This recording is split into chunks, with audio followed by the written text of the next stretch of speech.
Professor Phakeng, let's go back to early life. Strong influence, I believe, from your mother in your early academic life. She was a domestic worker, decided to go back to school, put on a uniform, and became a teacher. But how did she guide you?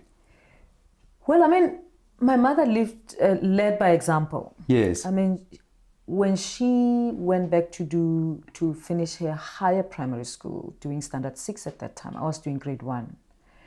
And of course, at that time, we had to go and live with my grandmother. So I started my grade 1 in Marapiani village. But we came back once she went into college and she was doing a PTC. She studied. I mean, my mother works hard. And so you wouldn't sleep before she sleeps. You wouldn't fail because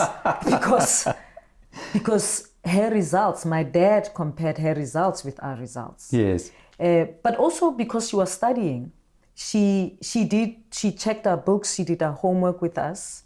Just before she goes on to her books, she would check your homework, she would guide you, and then you get on with it, and she gets on with hers. And it's interesting because actually, all of my life, my mom was studying. When I was in high school, she was doing. When I got my doctorate, she got her first degree. And so she led by example. Failing was not an option because she didn't fail.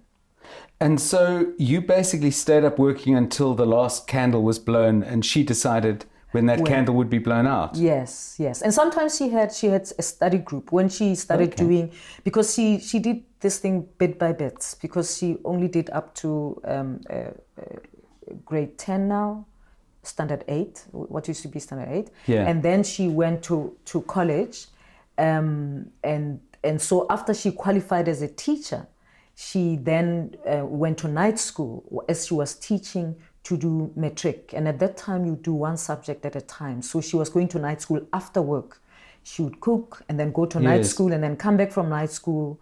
And of course, when she comes back, she wants to see what's been happening with the homework, how far you are, and so on. And then every day was like that until she got her matric and then did, certificate and then diploma and then degree. So it was quite a long journey. And so you wouldn't sleep until she goes to bed. And tell me, how did you get into maths? Who made you feel that this subject, which is not universally loved, and a lot of people don't necessarily have the confidence to get into maths, where did yours come from? I mean, I think, firstly, I didn't know that people have no confidence in getting into maths. It was the only thing I You didn't know what you should be scared of? Yes. Yes. At home, my parents never talked about maths in that way. Actually, we were not even aware that my brother didn't do maths until I finished my junior degree. Like, wow, he didn't do maths. I thought everyone did maths at home. But it wasn't something that was spoken about as something to be scared of. And secondly, if truth be told, John, I was bad at everything else. Okay. At many of the things. I mean, it was, and I'm not saying I'm a, super duper Einstein, but it was one subject that made me feel comfortable. It made me feel comfortable because when I'm in a test, I could do the sums, and then I would be able to check whether my answer is correct or wrong. I couldn't do that in history. I couldn't do that in biology because I had to write an essay and then depend on the mercy of the teacher. Whereas mathematics made me feel if you were right, you were right. Made me feel like I can check. I can actually check. If I'm solving an equation and I found what x is, I can actually go back, substitute, and see whether it works. And then I would submit knowing that this I'm sure I got right. Or does this answer look right or wrong?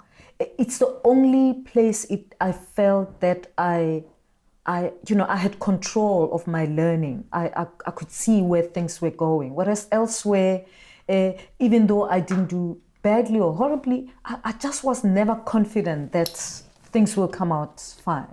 So what you're talking about there, or what I'm hearing, and you'll tell me if I'm wrong, is somewhere inside you was a need for certainty where you were not at the mercy of other people's judgments. And you wrote on a blog something really interesting. It's quite long, but I want to read it. You say, there was a time in my life when I thought everything about me was not right and needed fixing. I thought I was not smart enough. I thought my bum was too big and my eyes too small. I also thought that nobody liked me because I was too boring, ugly, and nasty. Does maths connect to any of that? Well, perhaps it does. Yes. I think my children will probably even say, well, she's a control freak. She likes Yes. getting things right. Yes. And I am driven by success. I want to get things right. I want to do things right. I want to live my life right. I want to make the right decisions, you know. And right doesn't necessarily mean popular, but it means what I feel is right. And so mathematics made me feel that it was a place of comfort. It was a place where I felt like even my thinking is welcome. I can recall in a matric class, and a teacher put a problem on the board, and she would say, you know, how do we do this?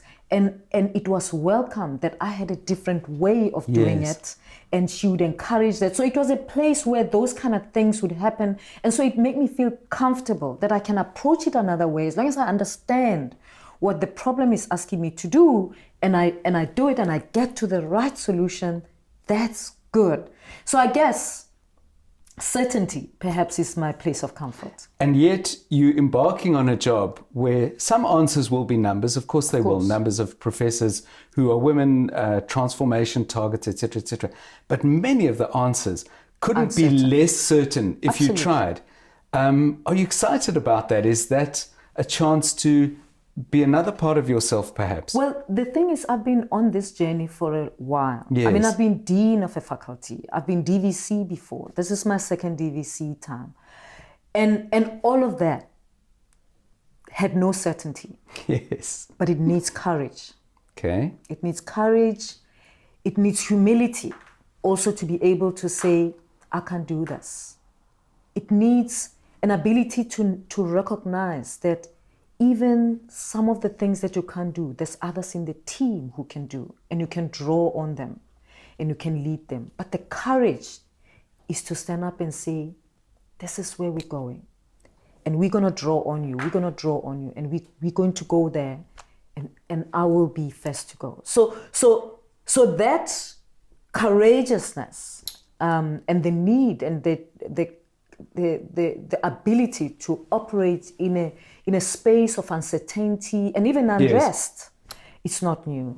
Yeah. It's a journey, but it's of course at a higher level, at an institutional level. The highest possible level in many ways. Yes, where I can't say the Vice Chancellor will decide, that I'll have to make the decision. Yeah. I'm not saying it's going to be easy. I'm just saying I believe that at this point in time, it is a task that I'm ready to take on with colleagues who are capable, some of who are more capable than I am. And they've trusted me to take on the responsibility. I want to ask you about the things that support you in the various challenges that you take on. One of them is, you've spoken before about your faith. And I believe you've got tattoos on your left arm, the word believe, and on your right arm, forgiven. Yeah. Forgiven for? I've been forgiven. Mm-hmm. The tattoo forgiven reminds me, it keeps me humble. It reminds me that I was born a sinner. Mm-hmm. And I was forgiven. Not just you, but because of your faith, that we're all born sinners. Yeah, but I'm talking for myself. Yes, I can't impose it on other people. Right. And it just keeps me grounded that I was born a sinner, and out of mercy and grace, I was forgiven. I didn't have to do anything. I just had to believe.